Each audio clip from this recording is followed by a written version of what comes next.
Olá! Bem-vindos a mais um episódio de Morrer Sem Saber, o seu podcast de curiosidades, de histórias, de trends, de tudo que a gente acha por aí, acha legal e que a gente traz pra vocês. Meu nome é Cris Mendes. E eu sou o Bruno Luvisotto. E Cris, o que você vai trazer pra gente hoje?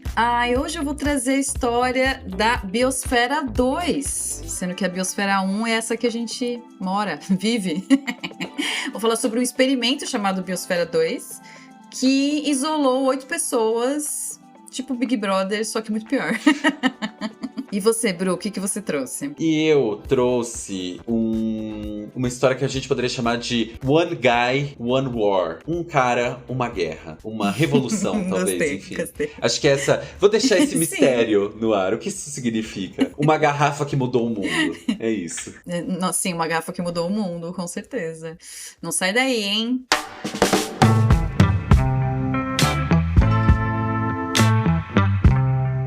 Cris, Oi. o que é que você me conta? O que é que nossos ouvintes não vão morrer sem saber?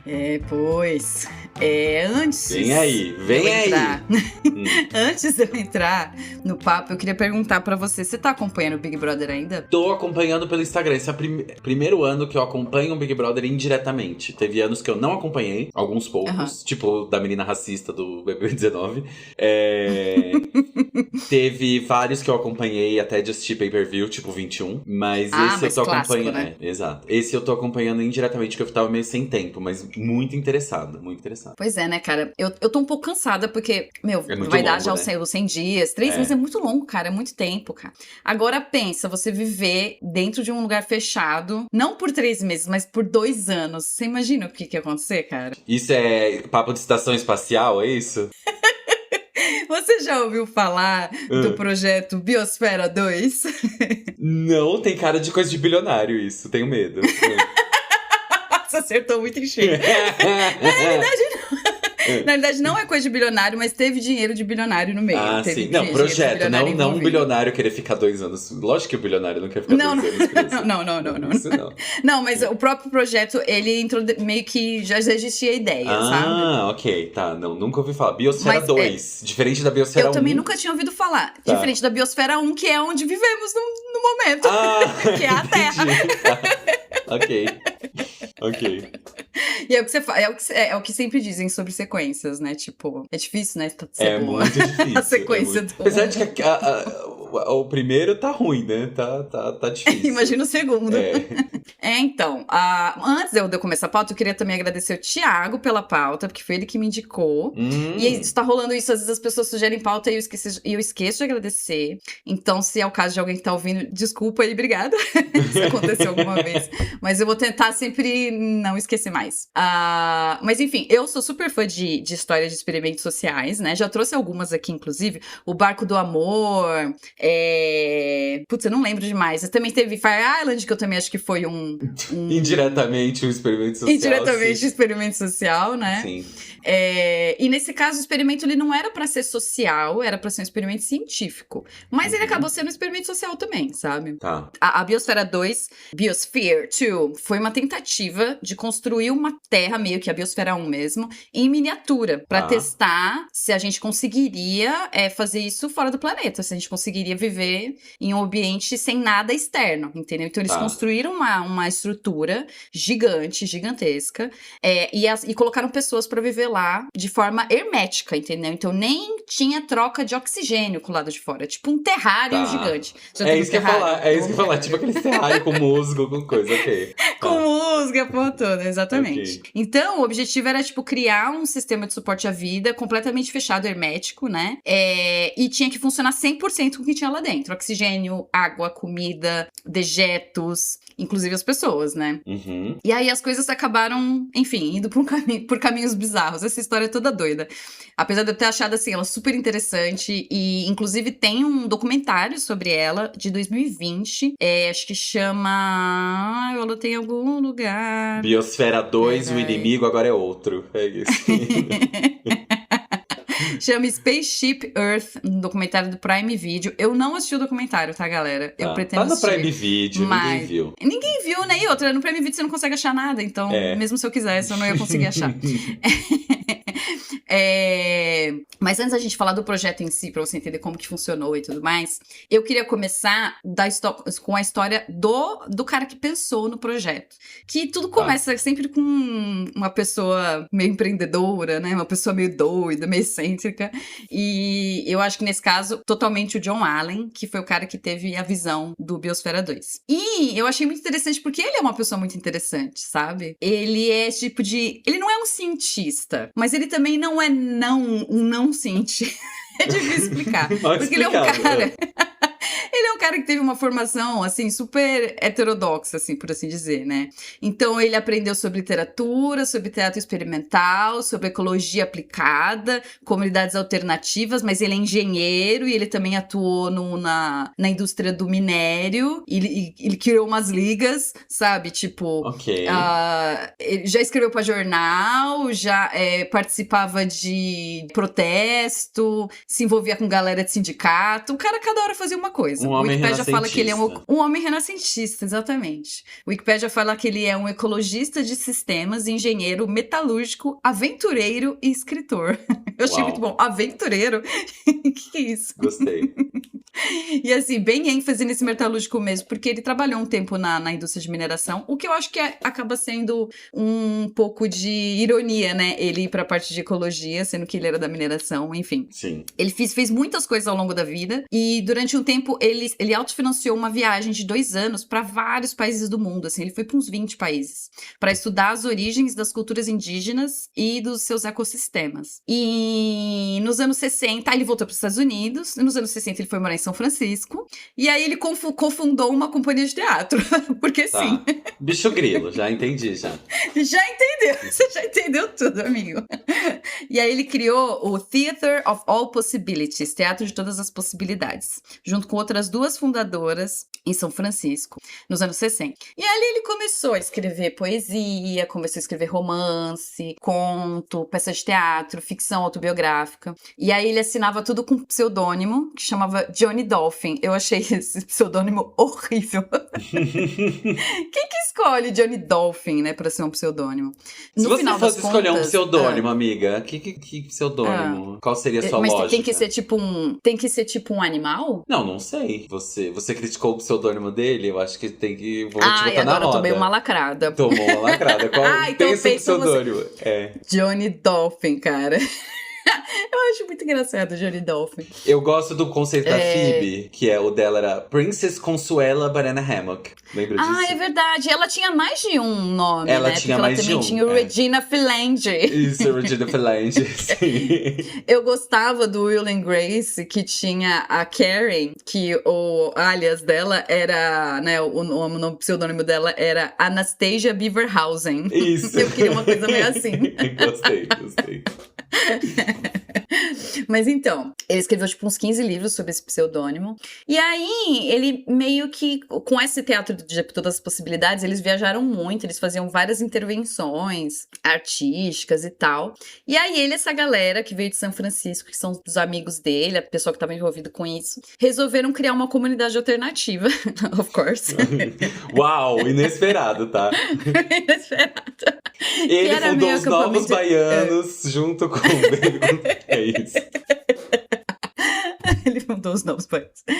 Então, ele criou o Synergy Ranch, no Novo México. Esse Synergy Ranch era meio acampamento de ciência, era meio comunidade alternativa, era meio acampamento de teatro, era uma parada meio doida. E aí eles começaram a fazer experimentos de agricultura, de arquitetura, de vida em comunidade. E ali o John Allen começou a aprender muito sobre o que viria a ser a Biosfera 2, sabe? Então, eles começaram a estudar muito sobre toda essa questão de manter uma comunidade mais ou menos fechada, mas eles não eram fechados. Inclusive, você podia visitar eles lá e ver como eles viviam. Então, eles tinham essa vibe. E o Johnny Allen, ele era meio que assim, o que a galera muito fala é que era um lance meio, um pouquinho culto, assim, de leve, assim. Mas será? Uma pitadinha de culto. Uhum. Imagina! Porque o John Allen, tipo, ele era meio que visto como uma figura paterna. Ele dava palestras de filosofia, aí eles se juntavam pra fazer workshops de artes e poesia, e ao mesmo tempo aprendiam sobre biologia, enfim, é isso, povo artista. Isso, sim. Daqui a pouco eles estão vendendo caderno estampado na Paulista, nos barzinhos de São Paulo. Entendi já. Tô na praia, vendendo minha arte, das coisas que a natureza dá. Então é isso, misturava tudo, experimentação ecológica, produção artística, organização coletiva e tal. E era muito focado nesse lance de construir sistemas que eram integrados e relativamente, assim, autossuficientes. Eles tinham essa visão, mas qual que é o nome quando você tem uma visão? Holística. Isso, holística. Eles tinham uma visão holística das coisas, assim, de que tudo dependia de tudo para funcionar. Então começou meio que cimentar essa ideia de que era possível criar uma biosfera fechada. Mas até então, eles não eram, tipo, milionários super ricos. Oh, meu Deus, que pessoas que têm dinheiro. Dá pra ver que eles eram brancos, né? Eu não preciso falar que eles eram brancos. Não preciso falar, né? Dá pra entender. Eles eram jovens, eles eram brancos, eles tinham uma cabeça boa, entendeu? Tipo, cabeça aberta. Então eles não tinham dinheiro, então meio que essa ideia não tinha muito como sair do papel, assim. E durou bastante tempo esse negócio do Synergy Range, sabe? Eles ficaram um tempo lá. Eu não sei se tinha mais pessoas do que teria no Biosfera, eu acho que eram mais pessoas, mas inclusive várias pessoas que participaram do Biosfera, eles vieram desse Synergy Range, eram os amigos do John Allen, sabe? Já estavam treinados. Já estavam treinados. E isso que você falou, daqui a pouco eles estão vendendo caderno na Paulista, eles quase fizeram isso, porque eles estavam construindo e vendendo móveis. Tá, ok.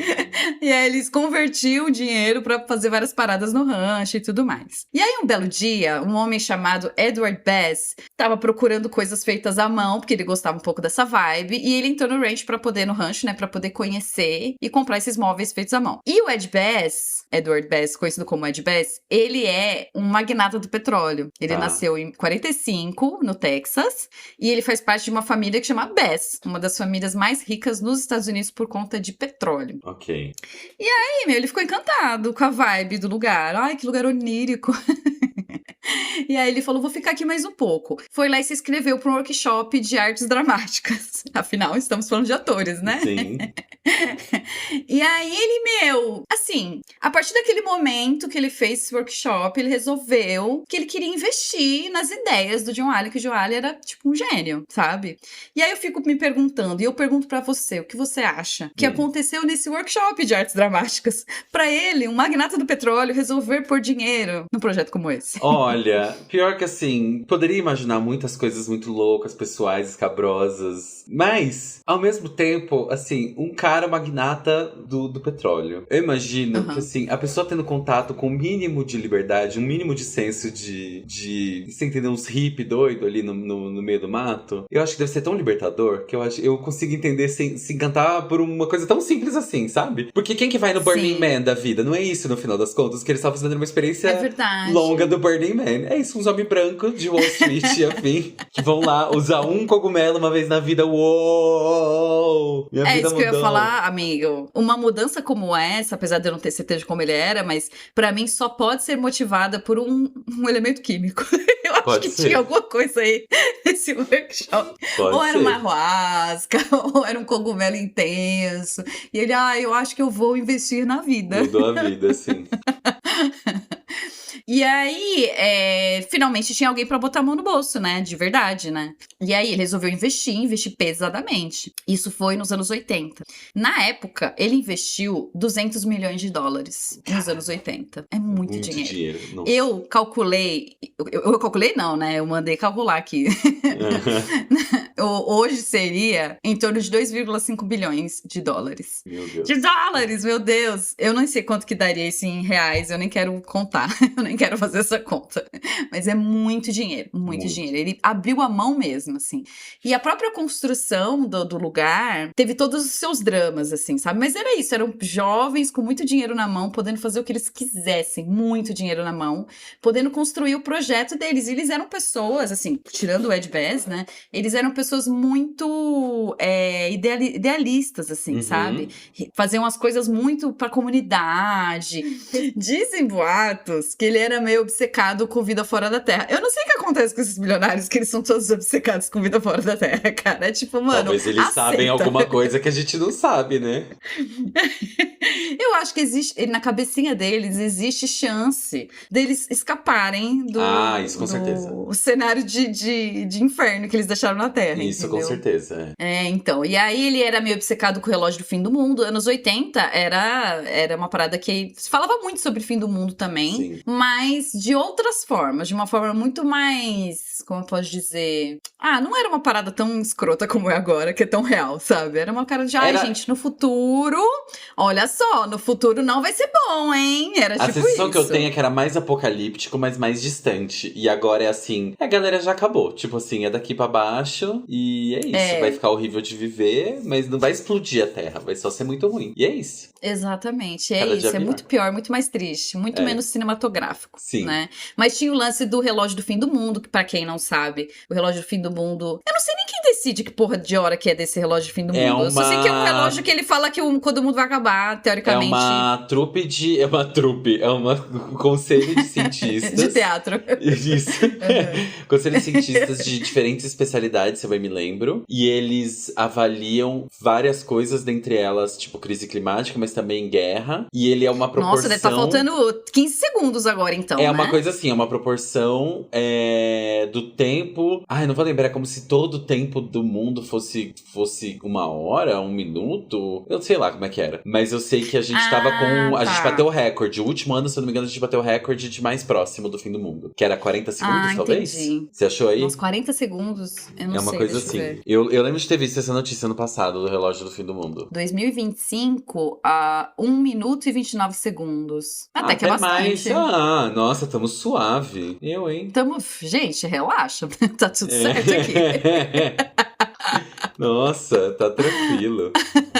Eu acho que talvez tenha sido o mais perto que ele chegou, acho que talvez tenha sido 40 segundos. Eu lembro dessa história que teve alguma coisa que era, tipo, no auge da Guerra Fria. Teve um dado momento que foi, tipo... fudeu. Foi na época dos mísseis cubanos, não foi? Eu acho que foi. Acho que a época dos mísseis cubanos é quando as pessoas ficaram, ai meu Deus, mais assim, pesadamente em relação a isso. Mas enfim, ele era obcecado com esse relógio do fim do mundo, morar em Marte, coisa de homem rico, né? E aí veio o dinheiro, né, pra construir a biosfera. E assim, porra... Que lugar da hora, que lugar bonito. Eu vou te mandar um link e também vou disponibilizar esse link na descrição deste episódio para vocês verem. Eu vou pedir pra você não ler o texto, só ver as imagens mesmo. Tá. Só você ter uma... Não, eu ia falar, eu tava olhando o negócio do relógio do fim do mundo só pra você ter uma noção. Essa história aconteceu nos anos 80, certo? Sim. A gente, nos anos 80, tava assim, no momento mais crítico, 3 minutos. Mas no começo dos anos 90, chegou a 17 minutos o relógio. Na crise dos mísseis cubanos, foi 2 minutos que tinha sido mais baixo. Estamos em 1 minuto e 25, tá bom? É então, só em comparação, isso. Talvez. Gente, Mas a gente viveu um momento que esse relógio estava em 17 minutos. Eu tô vendo aqui no Wikipédia o gráfico. Nossa, tá feia a situação mesmo, olhando difícil, aqui. Tá bem difícil.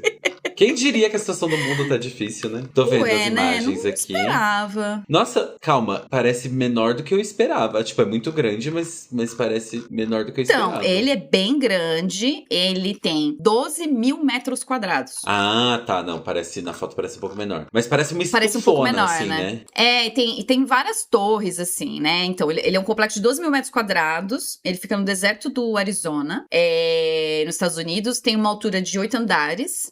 E são várias pirâmides, né? São cúpulas, umas torres de vidro, assim. Tem uma floresta tropical lá dentro, com uma cachoeira de 7 metros, uma savana, um deserto de névoa. Tem um pântano com manguezais. E eles fizeram meio que um oceano em miniatura, que era maior do que uma piscina olímpica. Que tinha o seu próprio coral vivo, né? O seu recife de coral vivo, assim. Eles levaram pra dentro 3 mil animais, entre eles beija-flor, tilápia, coral, formiga e barata. Foco nas baratas, não esqueça das baratas. Oh, não! Então, eles criaram 5 ecossistemas, na realidade. Deserto, oceano, floresta tropical, savana e pântano. É o que tinha no começo, tá? Quando ele foi lançado, no finalzinho dos anos 80 pros anos 90. Então, assim, tipo assim, é uma parada muito ambiciosa. É um negócio gigante, super legal por dentro, porque é uma estufa, cara. Imagina uma estufa com uns lagos, com umas paradas. Enfim, eu achei super bonita, assim, né? É, bem impressionante. E aí, bem impressionante mesmo, né? E aí, o projeto foi lançado em 91. Foram selecionados 8 participantes pro experimento, e eles ficaram conhecidos como biosferianos. Eu achei falta de criatividade, mas tudo bem. E eles não eram bem todos cientistas. Como eu falei, boa parte dessa galera veio do rancho Synergy Ranch, que é onde a galera estudava coisas científicas, mas também era mais questão de arte e tudo mais. Então você tinha cientistas, técnicos e pessoas vindo da experiência comunitária desse rancho. Vamos conhecer os nossos participantes. Mark Van Thilo, conhecido como Laser, era engenheiro e mecânico e podia, entre aspas, consertar tudo. Ele representava o lado mais prático e físico do grupo. Trabalhava diretamente com a manutenção diária e com cultivo. Todo mundo trabalhava com cultivo, na realidade, porque cultivo tomava muito tempo. A Jane Pointer, que ela tinha formação em economia. Aí você pensa, Mona, o que você tá fazendo aí, né? Tipo, você tem formação em economia.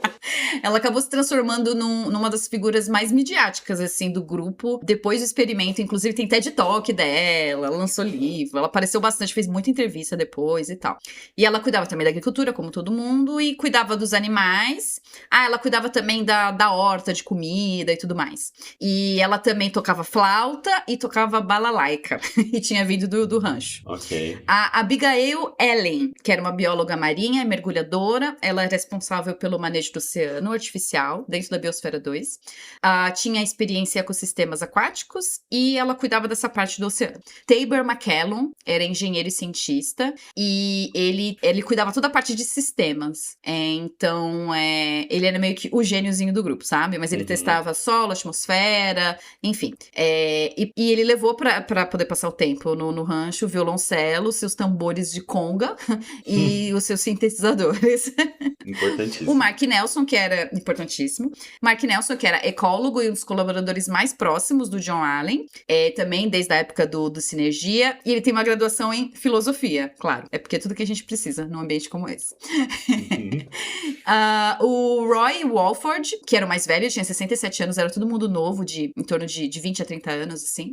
E ele era o único médico do grupo, né? Então, ele era um médico e pesquisador em envelhecimento e ensinava na Universidade de Califórnia. E aí, o que aconteceu? Ele estava aproveitando a situação, assim, não aproveitando a situação, mas meio que aproveitando a situação da biosfera para poder fazer os próprios estudos sobre restrição calórica, sobre saúde dos participantes, sabe? E ele também meio doidinho, sabe? Era uma das figuras científicas mais conhecidas do grupo, assim. Ele achava que ia viver até os 120 anos. Não viveu. Spoiler. Viveu só até os 80. Spoiler. Ele errou por 40 anos, mas tudo bem. Então, assim, além da galera tentar sobreviver, o grupo tava, sem querer, participando de um estudo sobre envelhecimento, né? Fazia parte do pacote. E a Sally Silverstone, que era a pessoa que cuidava das finanças, finanças no sentido de as coisas que eles têm, né? Meio como se fosse almoxarifado e tal, mantinha as coisas em ordem. E finalizando, a Linda Leith, que era veterinária, especialista em comportamento animal, ela cuidava dos bichinhos que tinham lá, porque tinha muitos bichos lá, né? Como eu falei, mais de 3 mil. Tinha cabra, tinha peixe, tinha passarinho, tinha tudo quanto é coisa. E ela trouxe os instrumentos de madeira, saxofone, que ela ainda tava aprendendo pra dentro da biosfera. Você ficar 2 anos com alguém aprendendo saxofone deve ser. Exato. Eu achei esse detalhe tão incrível quando eu li, que é tipo assim, ela levou o saxofone porque ela ainda tava aprendendo. Legal. Que delícia. Inferno. Que inferno, cara. E aí tinham 2 casais. Bizarro. Eu achei bizarro. Como assim você vai fazer um evento, uma parada científica e você põe 2 casais, cara? Não faz sentido isso. Aí era o Mark e a Abigail, o Tabor e a Jane eram um casal. Então rolou o lançamento. Então, assim, por conta dessas coisas, a mídia já tava meio descrente, sabe? Porque já parecia meio que um espetáculo. Não tinha muito rigor científico, sabe? Era essa visão deles, essa visão integrada e tudo mais. Não que não tivesse valor, foi uma coisa muito incrível que eles construíram. Mas a mídia tava meio, não sei se a gente leva isso a sério. Porque acho que o que era pior, o que foi pior, assim, na mídia, eu acho que era o lance das pessoas não serem cientistas, sabe? Fez com que todo mundo não levasse muito a sério. E, mano, tem uma foto super bonitinha deles. Deixa eu ver se você consegue abrir aqui. Vou mandar pra você. No dia do lançamento, eles com uns macacãozinhos parecendo Star Trek. Um lance meio NASA. Achei fofo. Ah, fofo, gostei. Mas foi só pra foto, porque depois que eles entraram, eles tiraram imediatamente. Quem que ia viver num lugar quente desse, gente? Pois Deserto, imagina. E aí eles começaram a viver, né? Fazer as coisinhas de biosferiano deles, entendeu? Que era basicamente trabalho de lavoura. Porque eles tinham muito trabalho. Pensa que eles tinham que controlar tudo. Vento, temperatura, umidade, alimentar todos os animais. Tipo, muita coisa manual, assim. Era o dia inteiro trabalhando, sabe? Uhum. E aí eu queria perguntar pra você, quanto tempo você acha que demorou até alguém ir pro hospital? Uma semana. Eu só fui bem descrente da humanidade. Na realidade, em 2 noites. Meu Deus! Superaram a minha expectativa. A participante, exatamente, a participante Jane Pointer cortou a pontinha do dedo dela numa máquina de triturar arroz. 2 coisas. Ela tocava flauta. Que eu fiquei muito chateada. Eu, coitada. E o nome dela era Jane Pointer. Puta que pariu. Pois é, achei ironia. Essa era a economista, não? Isso, essa era economista. Ah, não perdemos grandes coisas. Segue o experimento. Não perdemos grandes coisas. Colocaram a economista pra poder cuidar da máquina de arroz? Pelo amor de Deus, gente. Responsabilidade. E aí, o Dr. Walford, que era o único médico do lugar, né, tentou colocar o dedo de volta, mas não deu certo. E aí ela teve que ir pro hospital. Ela voltou umas horas depois, depois de ter feito cirurgia. E aí muita gente já considerava, o experimento falhou, porque se tiveram que abrir, era hermeticamente fechado, uma pessoa saiu e voltou, sabe? Uhum. E aí a mídia caiu matando. E outra coisa, dizem, aí é boatos, que ela foi vista voltando pra biosfera com uma malinha, entendeu? E aí, tipo assim, como assim? Que malinha é essa? Sabe? Aí, segundo o documentário de 2020, diz que tinha umas peças de computador, uma camiseta, uns filmes coloridos e tal. Segundo a própria, eram desenhos e algumas coisas assim. Tipo, ela foi super evasiva. Você falou, porra, gente. Mas tudo bem, tá no segundo dia do negócio que vai durar 2 anos, tá? Eu acho que... Pois é, cara. Adia e aí, 2 dias no resultado final, tá tudo certo. Exatamente, cara. No final das contas, eles conseguiram ficar os 2 anos lá. 2 anos era a proposta. Só que muitas coisas deram errado ao longo desses 2 anos. Então eu vou falar as coisas que deram errado e que fizeram a vida deles ficar um inferno. E eles serem basicamente torturados até o final. Primeiro, a biosfera precisava de luz. E durante os 2 invernos que eles estavam lá, tava muito nublado, muito mais que o normal, por motivos de El Niño. Gente, não tinha ninguém pra poder olhar no clima-tempo. Não é possível. Deve ter um clima-tempo de 1 ano, de 2 anos. Será que existe? Eu acho que você... Eu não sei. Eu acho que em relação a El Niño, eu acho que você consegue ter uma... Mas eu tenho certeza. Uma noção. Mas ao mesmo tempo a gente tá num ponto que é isso. Cada ano é El Niño, Laninha, El Niño e Laninha ao mesmo tempo. Assim, só daqui a pouco aceita, aparece um né? terceiro, sei lá. Só aceita. É Ninhex. E aí, meu filho, depois disso... Foi tipo ladeira abaixo, sabe? Primeiro, os polinizadores que eles levaram. As abelhas e os beija-flores caíram mortos. Todos morreram. Puf. Imediatamente. Ai, não. Ai, não. Aí eles tiveram que fazer o quê? Começar a polinizar tudo à mão. Aí, os porcos comeram boa parte da horta deles. Se eles tinham porcos. Eu não sei como aconteceu isso. Não tem informações sobre isso. Depois, os vermes e ácaros mataram boa parte também da vegetação que não tinha sido destruída pelos porcos. E aí, eles ficaram sem feijão, sem tomate, sem cogumelo. As galinhas pararam de dar ovos. Elas simplesmente estavam muito estressadas. Não estava dando certo aquilo. Meu Deus. E aí as baratas, porque assim, eles resolveram, tipo assim, fizeram uma lista de animais que tinham que levar e tal. Foi uma lista meio mal da caralha. Tinha coisa que fazia muito sentido. Coisas pro solo, uma coisa... Porque eles tinham muito conhecimento desse negócio de agrofloresta, uma coisa depende da outra e tal. Só que não tem como você saber tudo que existe na biosfera. É tipo é uma parada muito delicada, né? Sim. E aí eles falaram que tinha que levar barata, porque a barata soltava nitrogênio no solo, que é muito bom para o solo. E elas foram atraídas pelos produtos que eles usaram pra matar os ácaros. E aí elas começaram simplesmente a comandar o lugar. Tipo, virou Joe e as baratas, versão biosfera. Ai, que desagradável. Chegou um ponto que eles tinham que usar um secador de cabelo, assim, ó, pra tirar as baratas das plantas, cara. Tipo, puta que pariu. Nojo. O bom é que eles começaram a dar as baratas para as galinhas. Aí as galinhas não estavam passando fome, entendeu? Claro, Tinha uau. mais galinha sendo alimentada. Mas enfim, tinha barata pra todos os lados. Aí a comida começou a se tornar um problema. A Sally começou a ficar deprimida, porque as plantações não deram em nada, né? Chegou um ponto que todo mundo vivia na expectativa das plantações darem certo, sabe? E tipo, tinha umas coisas assim, eles plantaram café. E aí eles combinaram que eles só iam colher o café quando tivesse uma quantidade boa pra todo mundo conseguir tomar. E isso só acontecia uma vez a cada 2 semanas. Pra mim, acabou aí. Nossa, eu já ia falar, chega, quero sair, vou tocar o sino, vou apertar o botão. Não dá, eu não vou ficar. Nossa. Que porra é essa, cara?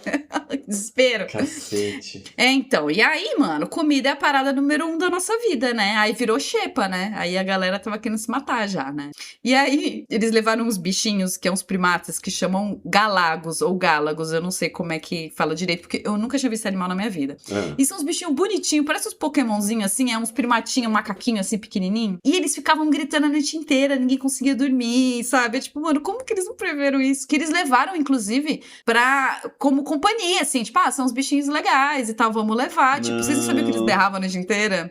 E eles são conhecidos como Bush Baby, porque os gritos deles são parecidos com choro de bebê, cara. Ai, que horror. Mano, chegou um ponto que eles, tipo assim, cada um tinha seu quarto e eles tinham televisão no quarto, mas ninguém assistia televisão. Porque se aparecia um comercial de um Big Mac ou de uma comida, tipo, as pessoas queriam se matar, tá ligado? Tipo, tortura não é entretenimento.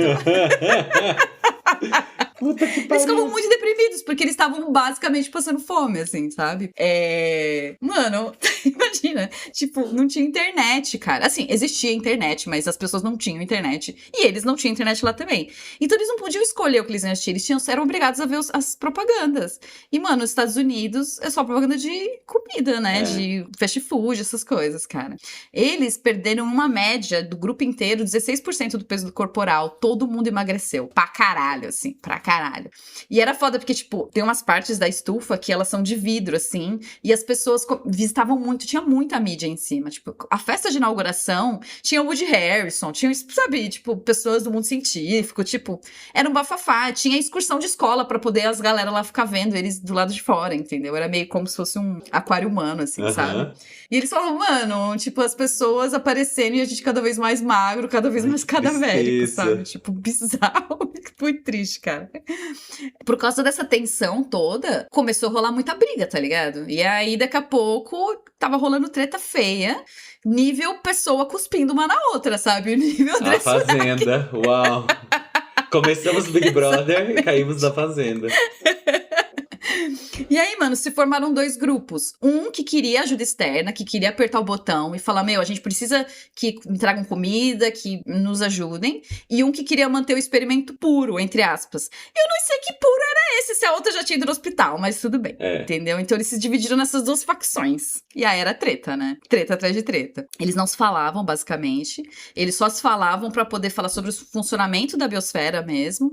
Mas cada um no seu quadrado, tá ligado? Nossa. Tipo, ninguém... Imagina, eles ficaram 2 anos lá dentro, cara. E aí, em 93, que foi no final, já no último ano, a Jane, que cuidava de várias paradas, sempre ela, né? Ela percebeu, e isso é uma informação meio... Porque assim, o que acontece? Depois, mais pra frente eu vou falar isso, mas eu vou adiantar. Boa parte da documentação sobre esses 2 anos foram perdidos. Ninguém sabe muito bem o que aconteceu, mas eles foram perdidos. Então, eu achei muitas informações que são conflitantes. Depende da fonte. Tem gente que falava que era um valor, de que foi investido, tem gente que falava que era outro. E esse é um dos casos que teve discrepância. Porque uma galera falava que ela descobriu uma bactéria que estava devorando oxigênio, e aí o CO2 começou a disparar pra caralho. E outros falam que não teve nada de bactéria, que foi só mal dimensionado, e as plantas estavam soltando muito CO2. E não tava gastando oxigênio suficiente, enfim. Aliás, não tinha oxigênio suficiente, mas eu não sei qual que tá certo. E aí eles começaram a ter dificuldade de respirar. Tipo assim, como se eles estivessem, sei lá, no topo do Everest. Sei lá, do Everest, assim, sabe? Eles não conseguiam falar uma frase muito longa sem parar pra respirar. E aí, mano, eles começaram a se desesperar, sabe? Tipo, aí falou, a gente não tinha energia pra fazer nada, cara. A gente não conseguia levantar, a gente não conseguia fazer nada. Aí os organizadores falaram, bom, eles vão morrer, então é bom a gente injetar um pouco de oxigênio na atmosfera. E aí aí tem eles contando que, tipo, quando colocaram oxigênio de volta, tipo, as pessoas rindo loucamente, assim, correndo de um lado pro outro, assim, sabe? Tipo, eles estavam... Tadinhos. Mano, eles estavam sufocando, cara. Tipo, como assim, né? E aí, em 1993, foi o fim do ano, completou o projeto e eles puderam sair. E no final das contas, muita gente considera isso um big flop, assim. Foi uma falha porque eles não conseguiram fazer nada do que eles iriam fazer, sabe? Do que eles falaram que queriam fazer, né? Não conseguiram comida suficiente, perderam um monte de bicho, porque vários bichos morreram ao longo do tempo. Eles foram basicamente envenenados com CO2, passaram fome, cuspiram na cara do outro. Sim. Perderam o topinho do dedo. E no final, perderam o tampão do dedo. E no final das contas, tiveram 3 intervenções. Foi quando a moça quebrou o dedo. Uma vez eles quiseram mandar uma espécie pra fora. E uma vez o doutor lá, o Dr. Mort, pediu pó de proteína para um experimento que ele tava fazendo. E que, na realidade, não era pó de experimento nenhum. É porque as pessoas estavam passando fome, né? E eles não queriam. Eles sempre tinham que fingir que tava tudo bem, sabe? Porque o John Allen, que é o cara que inventou a porra toda, que tava do lado de fora, queria manter muito, né, as pessoas engajadas. Queria muito que fosse até o final mesmo. Um tempo depois, eles lançaram mais um projeto, depois que eles saíram, com Biosfera outras, 3. com menos pessoas. Exatamente, Biosfera 3, tipo isso. Não é Biosfera 3. Chega! É Biosfera 2, segunda missão. Que horror. Então, assim, eles lançam o projeto. Esse pessoal que saiu foi bizarro, porque parece que eles foram pra guerra junto, porque eles não dão muitos detalhes do que aconteceu. Eles não falam sobre as brigas, as pessoas não sabem exatamente como era o convívio, porque parece que eles fizeram um pacto de silêncio, assim, tipo, não, as coisas que eu vi na guerra não poderia repetir nunca mais, tipo, algo assim, sabe? E aí eles lançaram mais uma vez um novo projeto com outras espécies, um grupo menor, e tentando consertar as coisas que eles fizeram no primeiro projeto. Aí o Ed Bass começou a ficar preocupado, porque ele deu mais de 15 milhões de grana em cima da parada, e no final das contas todo mundo considerou o rolê um flop, apesar de ter ido até o final, né? E aí ele resolve trazer uma pessoa, falou, esse cara vai me ajudar a pôr esse projeto pra cima de novo, esse projeto vai bombar, vai dar tudo certo agora, vamos fazer tudo acontecer.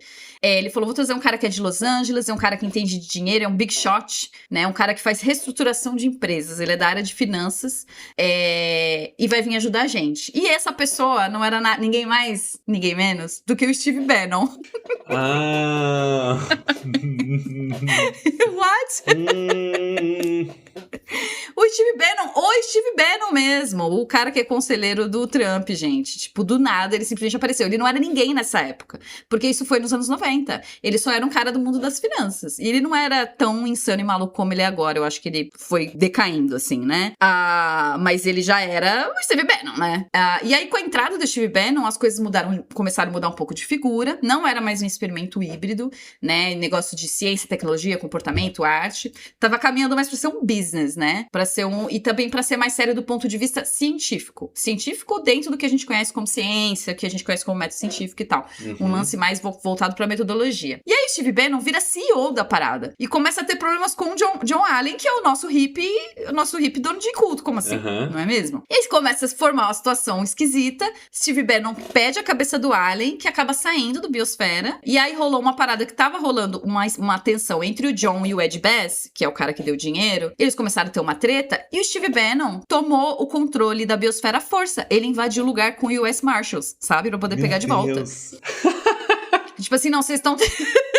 Vocês estão tretando? Peraí que eu vou resolver. Foi lá e invadiu, cara. Tipo assim, com um homem armado. Pra um monte de cientista. Tipo, como assim, né? E aí terminou mais ou menos com um episódio mais dramático, que foi uma invasão da estrutura em 94 pelos os antigos membros do primeiro Biosfera 2, que tentaram invadir, abriram tudo, quebraram umas coisas. E isso marcou, tipo assim, foram lá meio que fazer um protesto, demonstrar que estavam discordando do que estava acontecendo. E isso marcou simbolicamente o fim da fase utópica da Biosfera 2. A Biosfera 2 deixa de ser um experimento de isolamento humano, né?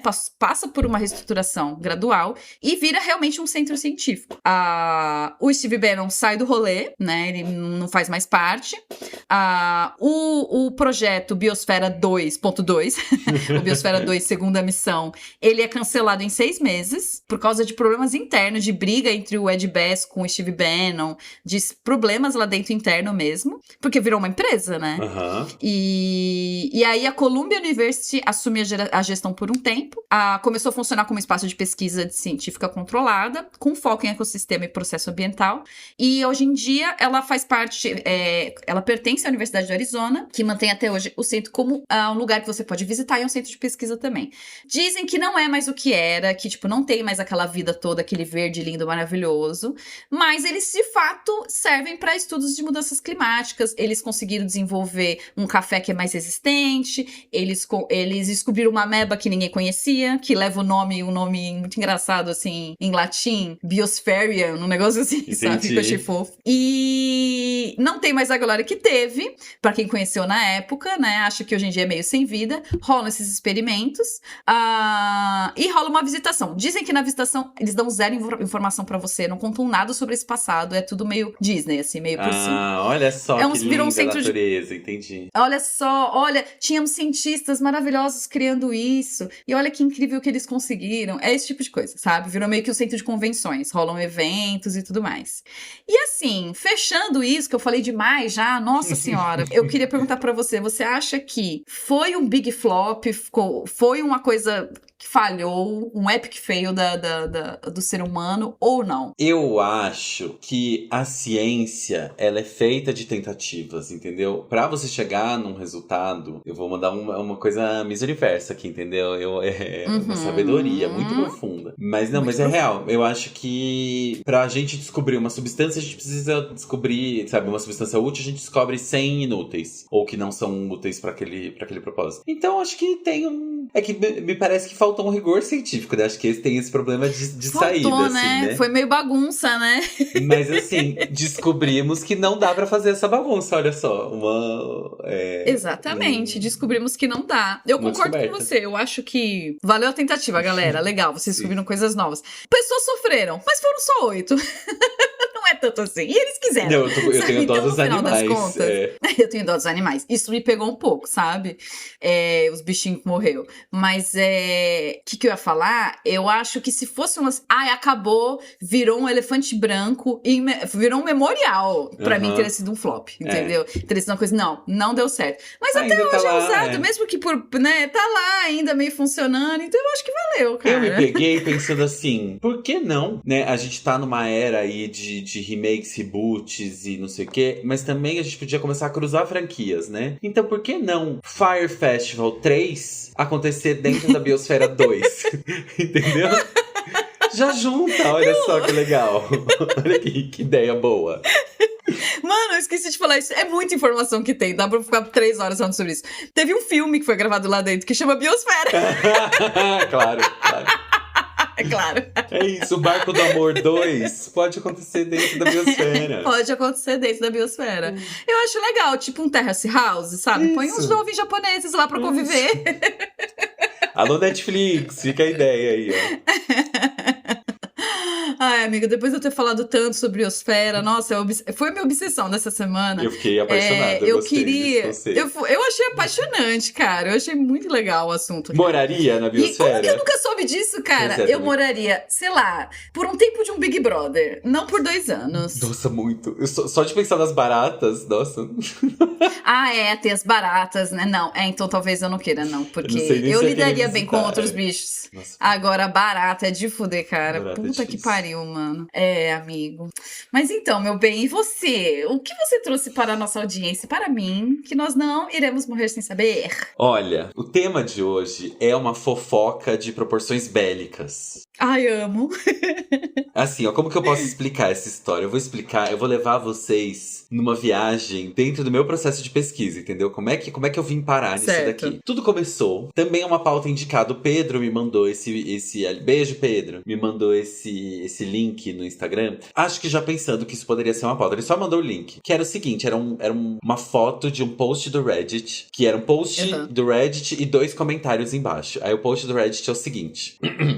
É trágico como a homofobia afeta homens inseguros. Tipo, às vezes eles querem experimentar um pouco de estímulo anal. E ao invés de só comprar um dildo e lubrificante como uma pessoa qualquer, eles ao invés disso colocam objetos aleatórios lá dentro, que inevitavelmente ficam presos, e quando eles tentam tirar por conta própria, tudo só piora. E aí eles vão pro médico e mentem sobre o que aconteceu, e isso leva a todo tipo de complicação, do tipo dano aos órgãos internos, riscos de infecções, sangramento, a queda da Iugoslávia, etc. Poxa, gente, só comprei um dildo. É muito mais seguro e evita esses problemas. E aí os comentários são: pera, eu acho que eu preciso pesquisar alguma coisa no Google aqui. E aí o segundo comentário é da mesma pessoa, depois de ter pesquisado no Google, falando: que caralho é essa? E bom, eu vou explicar pra vocês que caralha é essa. Bom, já aviso, inclusive, tem um aviso de gatilho de menção de violência sexual. É mais complicado do que isso, na verdade. Talvez seja uma mentira, enfim. Mas esse tema será tratado de alguma maneira, potencialmente, aqui, tá? Bom, tudo começa em maio de 1985. Ou seja, a gente tá em abril de 2000. A gente tá pra fazer 41 anos dessa história ter acontecido. Meu Deus! Que foi uma história que aconteceu com um homem chamado... Eu não vou saber pronunciar o nome dele, tá? Mas eu vou...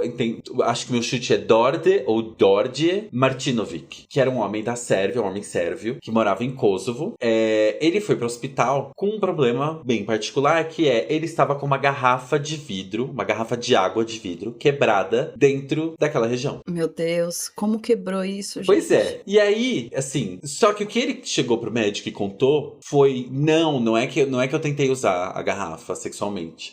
É que eu tava trabalhando, eu fui abordado por 2 caras albaneses que bateram em mim e me forçaram a cometer atos sexuais que terminaram nessa garrafa sendo colocada dentro de mim. Então, uma história super pesada. Meu Deus! E o que ajudou a história dele? Era que sérvios e albaneses se odiavam muito. Pros sérvios, os albaneses eram, entendeu? Eram tudo golpistas, palavras de tia Helena, entendeu? Eles eram tudo golpistas. E vice-versa. Os 2 povos, inclusive, viviam o que na época era Iugoslávia, que era uma soma de várias repúblicas diferentes, de povos étnicos diferentes, que não se entendiam. Tanto que, spoiler, a Iugoslávia não existe mais. Foi dividida, né? E aí, em Kosovo, essa disputa entre sérvios e albaneses era bem forte. Os albaneses eram a maioria. Então, ele chegou com essa história no hospital. Os policiais ouviram essa história e falaram: nada a ver, nada a ver. E já registraram o caso, então tem esse registro oficial do caso como masturbação anal gone wrong, né? Não tá assim no documento, Deus. Mas enfim.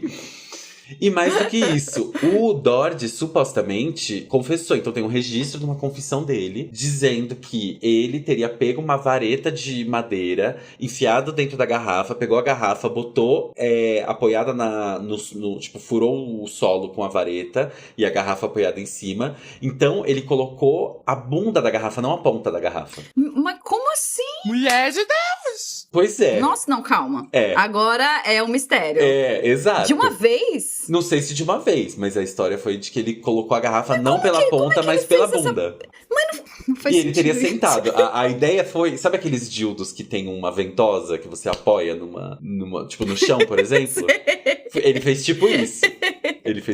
É o que a galera nos Estados Unidos fica atacando nos carros do Ice hoje em dia. Não sei se você já viu. Exato, Aí vai, gruda nos vidros, assim. Foi a versão dele disso. E aí, no registro está escrito: ele enfiou a vareta no chão pra fixar a garrafa, e aí ele sentou na garrafa e aproveitou. É assim que está o registro. Meu Deus, sentou na garrafa e aproveitou. Meu Deus do céu. Só que quando ele foi mandado pra outro hospital, os médicos desse segundo hospital falaram: não, é humanamente impossível alguém colocar uma garrafa pela bunda e não pela ponta, do jeito que ele colocou. Amigo, não tem como? Assim, você se surpreenderia do que gays são capazes. Eu acho que Onde tem gay só tem destruição. Eu não sei se isso é argumentação. É impossível enfiar, não sei. As pessoas surpreendem. Talvez eu não tenha sido exposta a experiências de semelhantes. Tanto. Mas, a ponto de eu ver e falar, não, é possível. Enfim. Mas se tem gente que põe o pé inteiro, né, cara? Exatamente. O que é uma garrafa? Exatamente. Amém? Mas, enfim, que era impossível, então por isso a história dele devia ser verdade. E aí começou uma polêmica de, não, pera, é verdade ou não é verdade? Aí veio uma terceira opinião médica, outra equipe de médicos, olhou e falou assim, não, Ok. realmente, se a gente for seguir a confissão dele, se você pegar uma garrafa, enfiar numa coisa, botar no chão, for tentar colocar e cair acidentalmente em cima da garrafa, você consegue colocar uma garrafa pela bunda e até explica ela ter quebrado, porque pela força que você caiu em cima da garrafa. Então sim. eles explicariam. Só que a questão é, fica um disse-me-disse, a fofoca começou a se espalhar, e ela começou a se espalhar com a história de que o governo, porque o registro oficial foi masturbação anal gone wrong. A história ficou que, entre os sérvios, de que o governo quer encobrir o que aconteceu com ele, entendeu? Nossa, Dizendo assim, virou não. um Garrafa Gate. Garrafa Gate, falando assim, não, o nosso One Guy, One Jar aqui, ele... Você conhece esse vídeo? One Guy, One Jar? Você conhece One Guy, One Jar? Não, eu conheço Two Girls, One Cup. Então, da época do... Vou fazer uma aposta aqui. Na época... Nossa, eu vou amaldiçoar a vida de muitas pessoas. Na época do Two Girls, One Cup, teve um outro vídeo viral que chamava One Guy, One Jar. Que é, literalmente... Gente, descrição gráfica de coisas... enfim, de machucados anais, mas... É um vídeo de um homem russo chamado Alexei, não sei o quê. Que ele, pleníssimo, põe uma garrafa... Tipo um mason jar, assim, aqueles potes de vidro grosso. Virado, justamente virado pra baixo, com a bunda pra cima do pote de vidro. Se abre e senta. Meu Deus, meu Deus. E entra o pote inteiro. Até que você ouve um rachar do vidro. Oh, não! Sim, e o vidro quebra dentro dele. E começa a sair muito sangue. E ele fica pleníssimo. Esse homem não passa um nervoso, ele fica pleno. E ele começa a tirar os cacos de vidro, saindo sangue. E ele levanta e sai de quadro e acaba o vídeo. Esse vídeo era um vídeo viral de 20 anos atrás. E chamava One Guy, One Jar.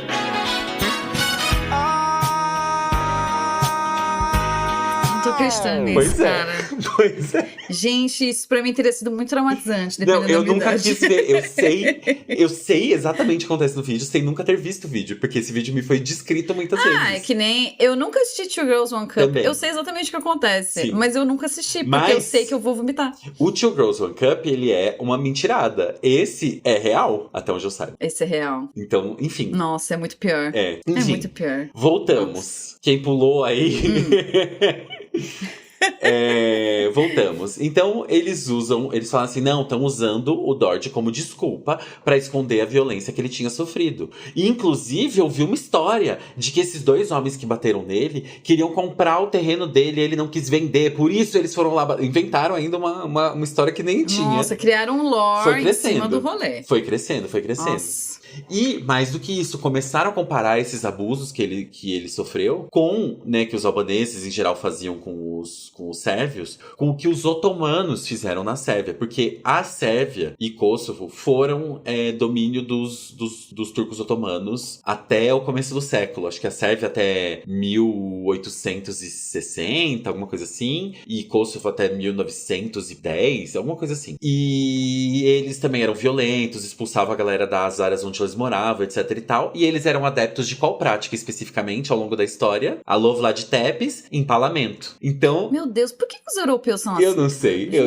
Assim, os europeus, né, tipo, não todos, aí vocês entenderam o que eu quis dizer. Mas enfim, é tipo, que povo violento do caralho. Gosta de umas coisas que ninguém entende mais. Por que são assim? Exatamente.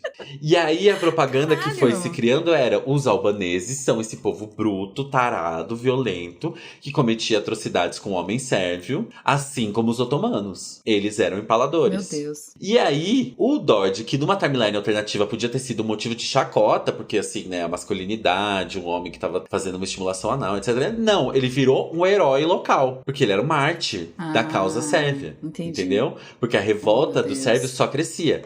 E aí, fizeram músicas, poemas, pintaram um quadro, que ele parece assim, Jesus crucificado, e são os homens com uma garrafa de vidro indo... Gente, sério, a coisa vai no nível... O quadro tem a garrafa de vidro? Tem. Dá pra ver na mão de um dos caras. Peraí, vamos parar um segundo. Eu Eu sei que é horrível rir disso, gente, desculpa. As imagens que tem, elas não são muito boas desse quadro. Deixa eu ver se eu acho. É que tá muito escuro. É, tá bem escuro. Ah, mas dá pra ver a garrafa. Mas tem a garrafa lá claramente. embaixo. Mas se eu não me engano, eu acho que. Tem uma garrafa. Eu acho que deveria ter uma pessoa ali embaixo segurando a garrafa, inclusive, alguma coisa assim. Mas dá pra ver que tem a garrafa e ele meio crucificado. Não, o nível de drama. É. Meu Deus do céu, ele foi canonizado. Sim. E escreveram, além da pintura, escreveram um poema que era assim. Eu tenho a tradução do poema aqui. Eu quero muito ver isso. Abre aspas. Com uma garrafa quebrada em uma estaca, como se através de um cordeiro, mas vivo, eles atravessaram Dorje Martinovic, como se com seus primeiros e pesados passos em seu futuro campo eles pisassem. Quando do ópio e da dor, Dorje Martinovic recobrou a consciência, como se viesse de um passado distante, tempos turcos, ele acordou em uma estaca. Meu Deus, é muito drama, muito cape isso. Muito cape. Eu imagino assim, na possibilidade de essa história, na verdade, ele estava sozinho quando aconteceu a coisa da garrafa. Eu imagino assim, ele fingindo normalidade, falando e dobrando a aposta, e pintura, e poema. É isso aí, e apareceu gente. na TV, sei lá, né? Com certeza apareceu na TV, Sim. com certeza. Teve artista que falou que o caso dele foi o Jasenovac de um homem só. Aí eu falei, gente, o que é Jasenovac? Era um campo de concentração que existiu na Sérvia, ou seja, ele era o Auschwitz de um homem só. Gente, a galera foi muito longe. A galera... O homem, ele muito tem um longe. lance. A galera foi muito longe. Tipo, peraí, galera, calma. A coisa foi crescendo e o sentimento que existia na época, por outros casos também, enfim, né? Era de que os albaneses queriam expulsar todos os sérvios de Kosovo e o Dorje tava virando o rosto dessa revolta. E aí, juntando essa revolta genuína com o interesse político de algumas partes, a coisa foi crescendo, foi crescendo. E aí os albaneses tentaram se defender, falando, gente, mas tinha aquela confissão inicial dele, dizendo que, na verdade, ele mesmo que colocou a garrafa lá. E aí os sérvios falaram, é? Mas claro que vocês querem desmerecer as palavras do nosso mártir sérvio. Vocês diriam isso mesmo, seus albaneses malditos. Virou uma situação assassino de bebê muito rapidamente, né? Exatamente. Mas e se o Dorje estivesse grávido? Vocês querem bater em homem grávido? É isso. Assassino de bebê! Assassino de bebê!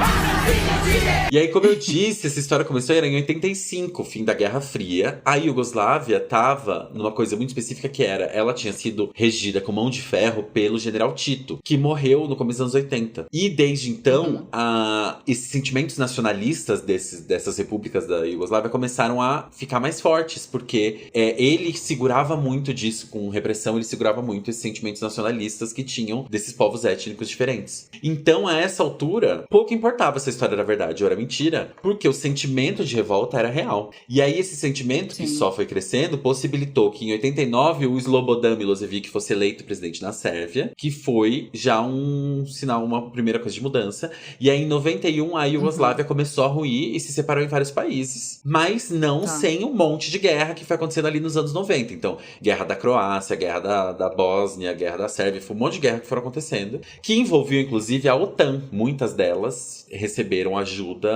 ou enfim, influência da OTAN, que continua até hoje no leste europeu ali causando. E aí, bom, a Iugoslávia, no final das contas, caiu, né? Sérvia se separou desses outros países. E aí, tá tudo resolvido? Mais ou menos. Porque até hoje a coisa não tá 100% resolvida. Porque Kosovo, que é de onde o Dorje era originalmente, se diz um país independente. Só que a Sérvia e outros países, como por exemplo o Brasil, não reconhecem que Kosovo é um país independente. Só que Kosovo... Nossa! Só que Kosovo estava concorrendo a uma vaga na Copa. E só não entrou na Copa porque perdeu pra Turquia. A Turquia entrou na Copa, fazia muitos anos que a Turquia não entrava na Copa, ganhando de Kosovo. Então quase que a gente estava lá, na nação de Dorje Martinovic, enfrentando eles na Copa, se bobeasse assim o negócio, entendeu? Porque... Caramba, Nossa, eu não tinha ideia disso, Eu cara. também não descobri por causa dessa pesquisa. Uma doideira, né? E aí... Babado. Sim. E aí, o que a gente aprende com tudo isso? Gente, só coloquem dentro de vocês coisas que tenham o selo do Inmetro em dia, entendeu? Não vamos... Nunca foi descoberto? Não, se foi verdade ou verdade? não. Não chegou a uma conclusão. Não se chegou a uma conclusão se era ou se não era. Porque tem esses interesses, justamente teve muito interesse político em cima.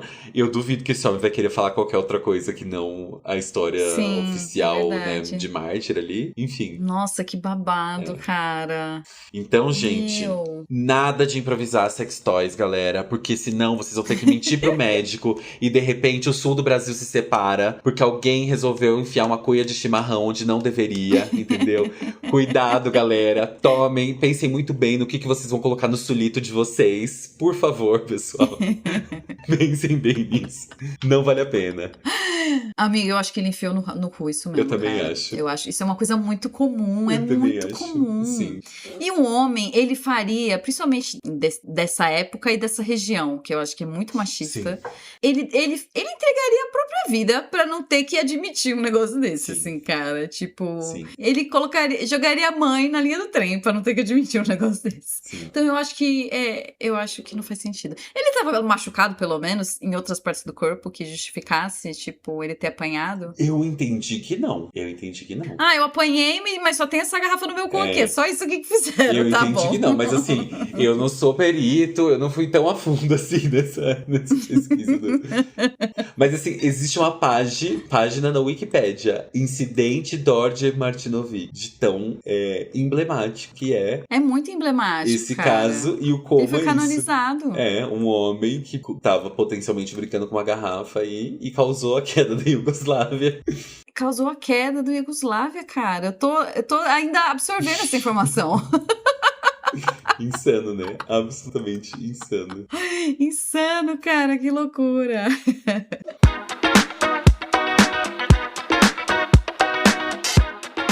Gente, se vocês ouviram até aqui, nossa, um super episódio, cara, mega longo, com assuntos que nos aprofundamos demais. Meu Deus, e a gente ficou muito obcecado pelo visto por esses assuntos.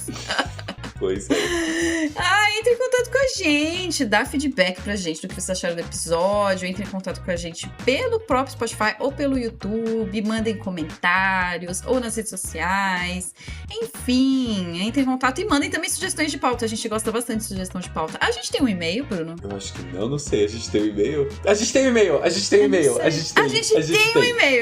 um e-mail. Podcast morrersemsaber@gmail.com. A gente tem um e-mail. Porque a gente tem uma conta no YouTube, portanto a gente tem e-mail, sim. Isso, gente, mandem e-mail também. Eu sei que isso é uma coisa bem antiquada, eu sei que isso é uma coisa das antigas, mas funciona, gente, funciona muito bem. Marcas que com certeza estão ouvindo a gente podem mandar suas parcerias aí, que a gente tá topando.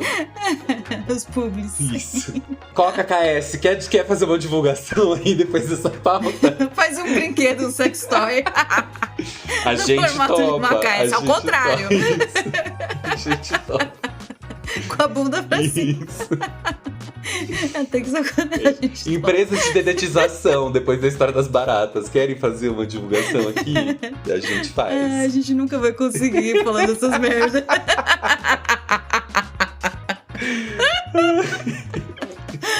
Ai, gente, até o próximo episódio. Beijo.